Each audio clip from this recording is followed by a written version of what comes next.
Operation થિયેટરમાં તમે સૌથી પહેલા શું નોટિસ કરો છો? સર્જન બ્લુ કે લીલું ગાઉન? પણ ક્યારેય વિચાર્યું છે કે લાલ, પીળું કે સફેદ કેમ નહીં?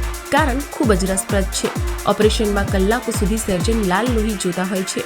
લાલને લાંબા સમય સુધી જોવાથી આંખ થાકી જાય છે અને પછી જ્યારે સર્જન સફેદ દિવાલ કે સફેદ કપડા તરફ જુએ ત્યારે મગજ તેમને લીલો રંગ આફ્ટર ઇમેજ તરીકે બતાવે છે.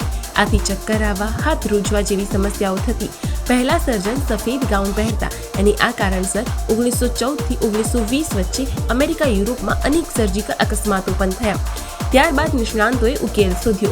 લીલો અને બ્લુ લાલનો કોમ્પ્લિમેન્ટરી કલર છે. એથી લોહી આ બેકગ્રાઉન્ડ પર સૌથી વધુ સ્પષ્ટ દેખાય છે. સફેદ અથવા પીળા પર લોહી બ્લેન્ડ થઈ જાય છે, પણ બ્લુ ગ્રીન પર તરત જ દેખાઈ જાય છે. આ ઉપરાંત આ રંગો આંખોને લિસ્ટ ટ્રેન કરે છે, લાંબા સમય સુધી ફોકસ રાખવામાં મદદ કરે છે.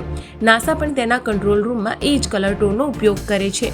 આજે હોસ્પિટલમાં કલર કોડિંગ પણ થાય છે. જનરલ સર્જન લીલો, ન્યુરો સર્જન બ્લુ અને પીડિયાટ્રિક સર્જન હળવો બ્લુ અથવા પિંક પહેરે છે.